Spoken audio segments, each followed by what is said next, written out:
olha aí, né, um trecho de um discurso do Conde de Assumar, né? Ele escreveu isso foi transcrito pela Laura de Mello e Souza, que é professora aqui da casa e que é uma das principais estudiosas da matéria. Leiam as palavras do Conde de Assumar, que descrição das Minas Gerais nos seus primeiros anos.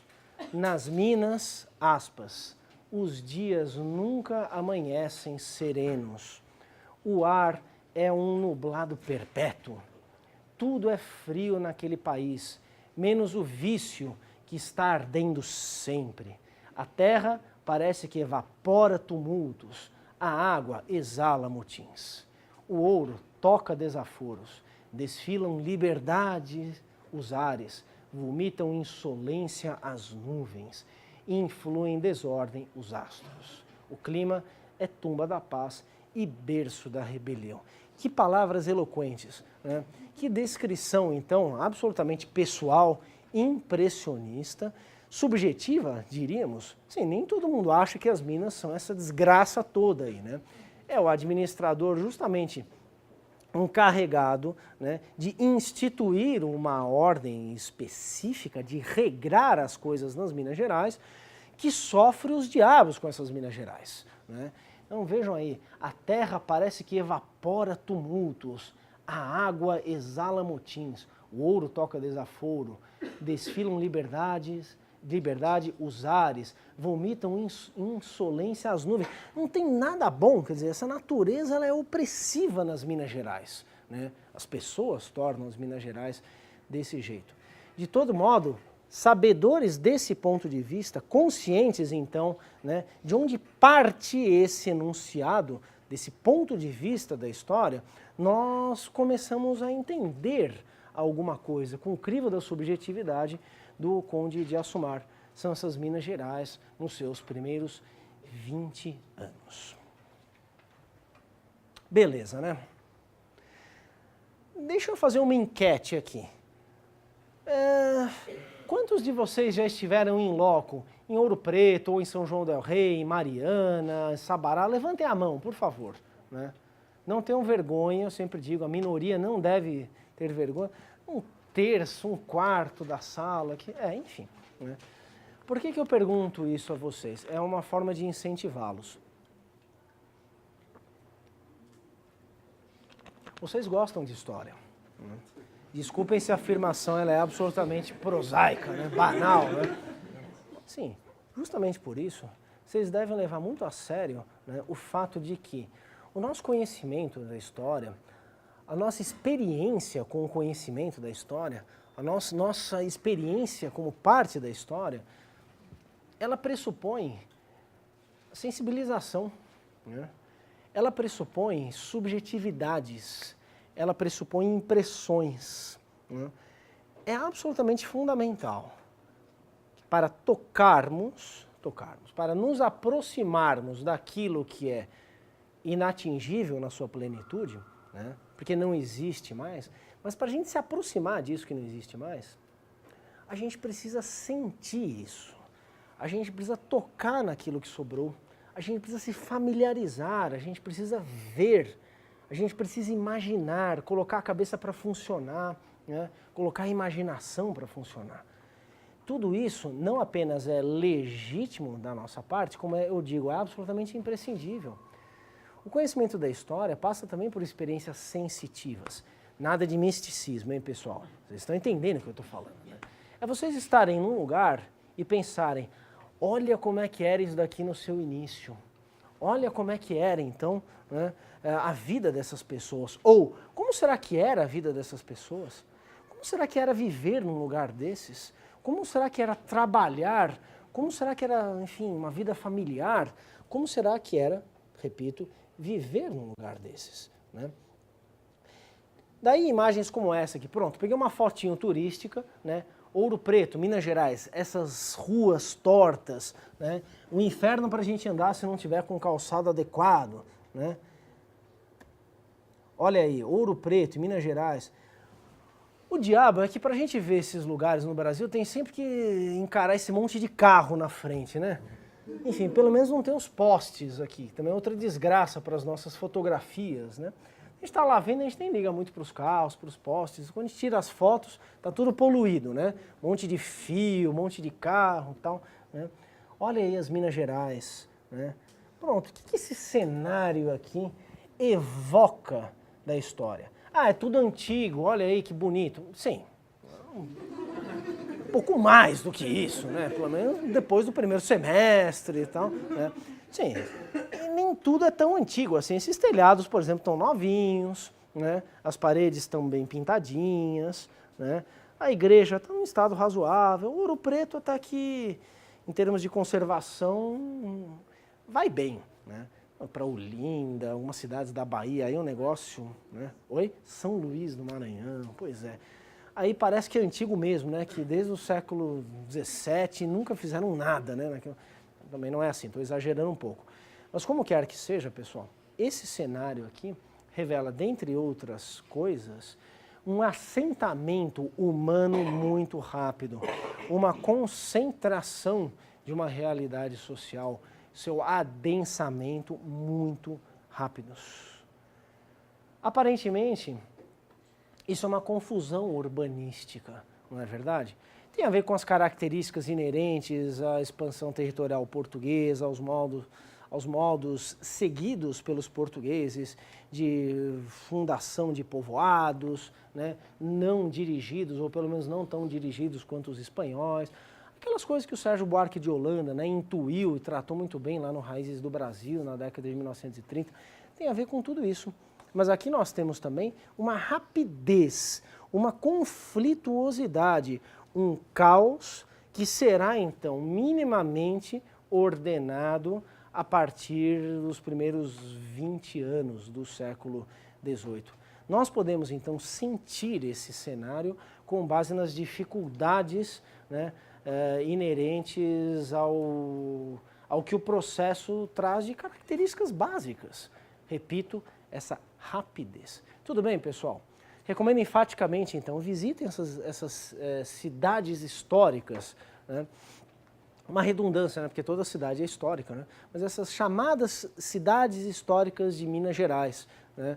Elas são, enfim, documentos vivos de muita coisa e pretextos aí intermináveis para um nosso conhecimento por essas vias mais indiretas da história, que são muito fortes também.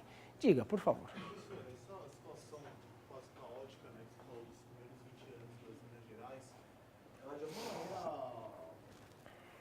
influencia ou dá base para a Inconfidência acontecer lá em 89? Como você chama? Jonas, olha lá a pergunta. Sim, se eu estou dizendo que os primeiros 20 anos são caóticos, são extremamente conflituosos, as autoridades coloniais são capazes, então, de se relacionar com esse próprio ambiente nesses termos, né, com o ambiente nesses próprios termos. Aí ele pergunta, mas então dá para explicar por aí a Inconfidência Mineira? Não, não dá para explicar por aí. Pelo menos não de modo direto. Claro que a Inconfidência Mineira ocorre num lugar, né, com uma formação histórica que está sendo esboçada nas suas características gerais aqui. Não podemos ignorar isso. Por que a Inconfidência acontece lá e não em outro lugar? Claro, porque a Inconfidência não precisaria necessariamente ser Inconfidência Mineira, né? Se fosse Inconfidência Mineira só podia ser nas Minas Gerais, obviamente. Mas não há que se ignorar o fato, então, de ocorrer num lugar com tais características históricas. Mas por que ela não ocorreu em 1720, ou 1730, ou 1740, ou 1750 e foi ocorrer em 1788, 89? Aí nós temos que entender um contexto histórico específico. Tem a ver com o declínio da mineração, tem a ver com a dificuldade da coroa de perceber esse declínio como um esgotamento dos veios auríferos, né? De acreditar a coroa na possibilidade, então, de minimizar, né, essa perda na arrecadação com cobranças de impostos atrasados, com concentração de cobranças de impostos, e tem a ver também com ambientes culturais politizados que vinham se transformando na América Portuguesa, inclusive em sintonia com um contexto de escala mais ampla, com um contexto internacional. Tem a ver com tudo isso, né? Mas não dá para a gente relacionar diretamente, caso contrário, não explicaríamos a sua ocorrência, enfim, 70 anos depois da revolta de Filipe dos Santos, em 1720. Tudo bem?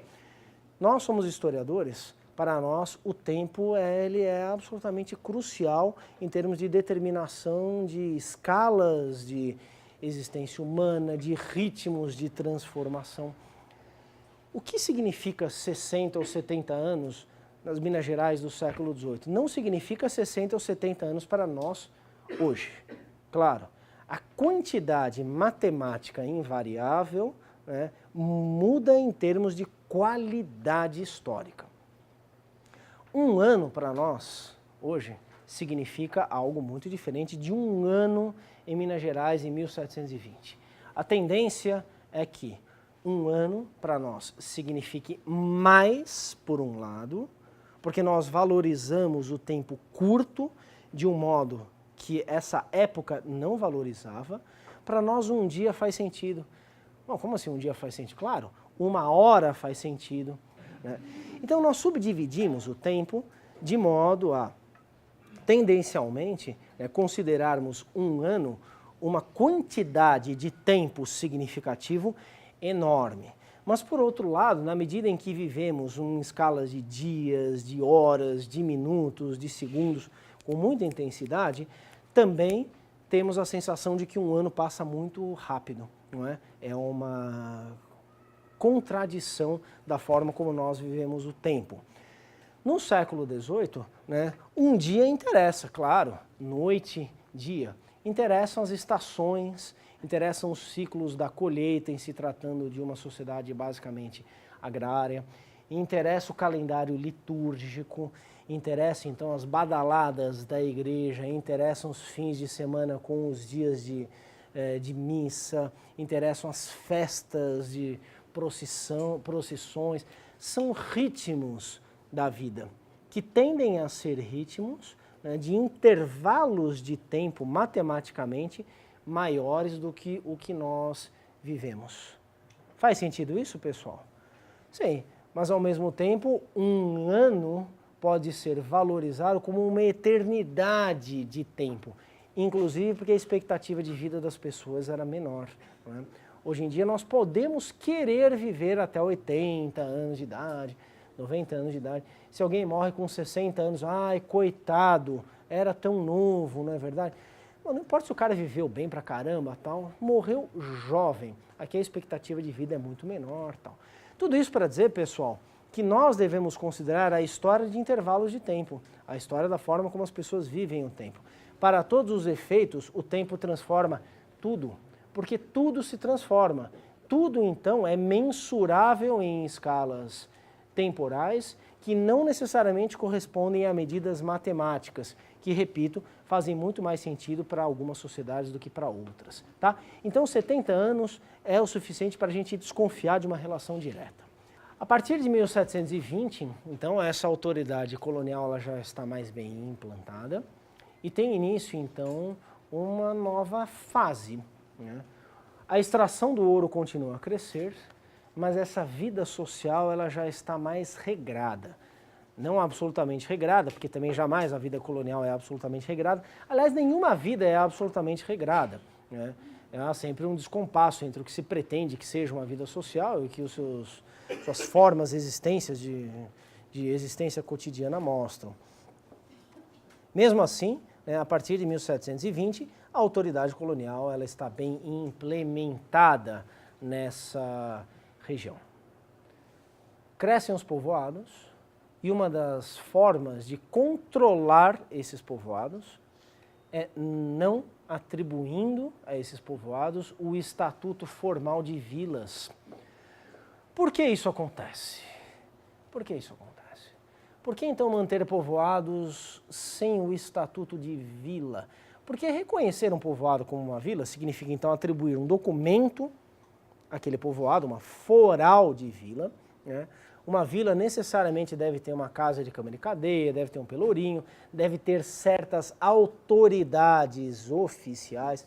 Ou seja, quanto mais você oficializar esses povoados, mais você é obrigado, mais a coroa é obrigada então a delegar poderes autônomos, né? O que acontece então? Uma diminuição desses espaços formalmente delegados de poderes autônomos, né, em prol de um melhor controle da coroa. Muito bem, seguindo adiante.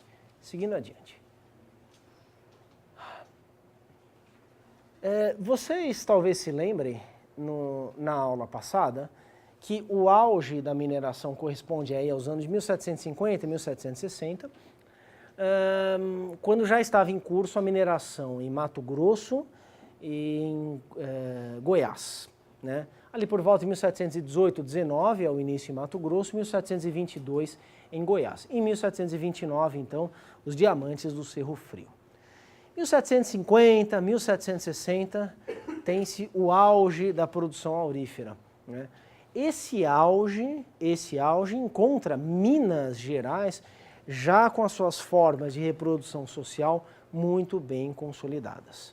A partir daí, a decadência da mineração não corresponderá a uma decadência em absoluto das Minas Gerais. Também me referi a isso de passagem na aula passada, né? Essa decadência do ouro é a decadência do ouro. Ela tem impacto profundo, ela implica em modificações na forma de viver em Minas Gerais. No entanto, a economia é capaz de se diversificar, né? Há um crescimento agrícola nas Minas Gerais finais do século XVIII e há uma complexificação dessa economia aurífera correspondente a uma complexificação geral da economia colonial que se observa em toda parte no final do século XVIII. Com isso, então, nós temos uma possibilidade de dividir essa história das Minas Gerais, né, nessas fases.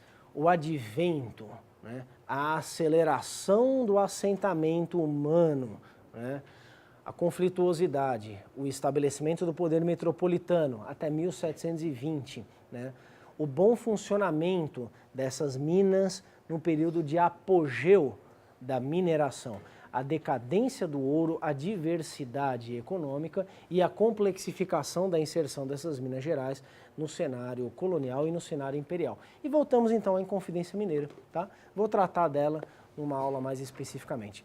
Há um historiador, né, que tem um trabalho, uma periodização da história de Minas Gerais, chamado Francisco Iglesias, tá? Tomem nota dessa referência, é um autor importante. Observemos então um pouco dessas Minas Gerais, novamente na sua conexão com um mundo mais amplo. Tratemos de forma indicativa da riqueza das Minas Gerais, para tratar da pobreza das Minas Gerais, para encerrarmos então essa nossa aula com uma caracterização das estruturas sociais das Minas Gerais, que nas Minas Gerais se tornam não outras, mas com formas um pouco específicas em relação a outros espaços da colônia. É um tremendo de um lugar comum, pessoal, a afirmação de que o ouro das Minas Gerais foi drenado para a Inglaterra. Não tem aquela história? Não, todo o ouro das Minas Gerais foi parar na Inglaterra. Obviamente, não. O ouro das Minas Gerais exerce um impacto muito positivo sobre os indicadores econômicos de Portugal, né, que corresponde, então, esse exercício de impactos positivos ao início do reinado de Dom João V, em 1706. É justamente o período de aproximação entre Portugal e Inglaterra, uma aproximação, enfim, duradoura, né? Há uma aproximação lá no século XVII, com a independência de Portugal em 1640, mas esse início do reinado de Dom João V abre então uma nova aproximação ou um acirramento dessa aliança, né, econômica entre Portugal e Inglaterra. Daí o Tratado de Methuen de 1703, ao qual me referi também na semana passada. A Inglaterra se beneficia, sem dúvida nenhuma, da sua posição hierarquicamente superior em relação a Portugal, no contexto das relações internacionais. E se Portugal, então, está aumentando a sua capacidade de fortalecimento econômico em função do ouro, Em parte, esse é também o fortalecimento da Inglaterra. Mas isso não se faz de forma total, não se faz de forma absoluta, devo repetir. Vocês me permitem mais uma enquete aqui, né? Quem lê o Memorial do Convento? Levante a mão. 1, 2. Só 2? São só 2. Alguém teve vergonha de levantar a mão aqui? Não? Vergonha sim, né? Porque é minoria, né? As minorias sempre ficam meio, né, tolhidas pela maioria e tal. O Memorial do Convento, com todo o talento do grande Saramago, tem como pano de fundo o reinado de Dom João V e a construção do convento de Mafra, que teve início em 1717. Mesmo ano em que teve início o governo do infeliz Conde de Assumar, na capitania de São Paulo e Minas do Ouro, né? E a história, enfim, com toda a inteligência, com toda a erudição, com toda a cultura histórica do Saramago, né, é a história de gente comum, né, que se entrelaça com histórias, enfim, do rei, né, da sua esposa, com história, enfim, do padre Bartolomeu de Gusmão, que é um padre inventor, né, natural de Santos, né, tem lá, enfim, umas referências ao Bartolomeu Lourenço de Gusmão, em Santos, né. Com tudo isso, o Saramago nos oferece uma peça de imaginação histórica incomparável, viu, pessoal? Não é para ler o livro do Saramago, para aprender sobre o reinado de Dom João V, sobre o convento de Mafra, que foi construído, em boa medida, com o ouro do Brasil, mas é para praticar esse exercício de sensibilização em relação à história, né? É para realmente tocar a história, já que ela é inatingível, a gente usa de recursos subjetivos também, sem exagerá-los, né? Vocês querem estudar sobre o reinado de Dom João V, vocês peguem o livro do Boxer, né? Aliás, é um ótimo livro, os livros do Boxer, ou outras obras historiográficas, científicas, nada de pegar o livro do Saramago e ler como um livro de história, né? Não é também de maneira nenhuma um documento para se conhecer o século XVIII, é um documento sobre o século XX, mas o nosso conhecimento de história está sempre no nosso presente, sempre parte do nosso presente. Chega, recomendo enfaticamente, tudo bem, pessoal, né? Considerem com carinho a minha sugestão de lerem o Memorial do Convento do Saramago. E está lá, então, né, essa não transferência total e absoluta dessa riqueza das Minas Gerais para a Inglaterra, evidentemente. Aliás, tomando-se as características básicas desse ritmo acelerado, né, de assentamento populacional nas Minas nas primeiras 2 décadas do século XVIII, vocês já podem começar a pensar, tem mais gente que ganha com as Minas, tem mais gente que enriquece com as Minas. Ah, porque descobre ouro. Calma, a gente vai chegar lá. Eu estou falando de comerciantes de produtos manufaturados que vêm de fora das Minas. Eu estou falando dos fornecedores de gêneros de subsistência, que, conforme eu disse, também são provenientes em larga escala de fora das Minas Gerais. Eu estou falando de comerciantes de escravos que vendem uma mercadoria cara, mais cara agora do que antes, e que tradicionalmente, desde o final do século XVI, exercem um comércio altamente lucrativo, lucros estes que em considerável medida, como sabemos hoje, ficam na colônia e podem ser reinvestidos na própria colônia.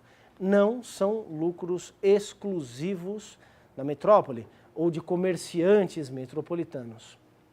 São, inclusive, em algumas situações, lucros preponderantemente de comerciantes radicados na colônia e que praticam esse comércio entre o Brasil e a África, muitas vezes, em geral, sem interferência direta da coroa. Isso está desenvolvido pelo Luiz Felipe de Alencastro, no livro O Trato dos Viventes.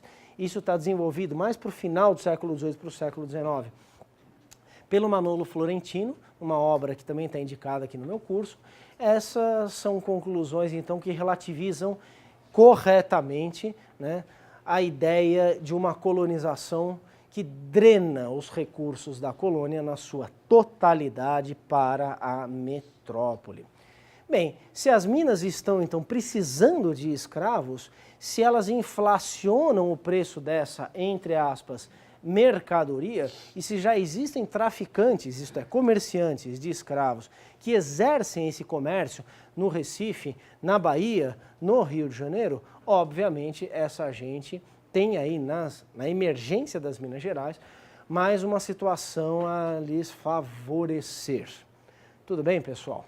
A coisa é muito mais complicada, então, do que pensar em termos da extração direta do ouro. Isso por um lado. Por outro lado, e aqui eu me reporto novamente ao trabalho da Laura de Mello e Souza, tem um livro chamado Os Desclassificados do Ouro, que é uma obra importante sobre isso, e ela se baseia nos trabalhos de um economista chamado Wilson Cano, né, para caracterizar, então, as Minas Gerais em termos de 3 pontos básicos que relativizam, isto é, se não golpearem, em definitivo, a ideia da possibilidade de enriquecimento maior nas minas do que em outras regiões da colônia.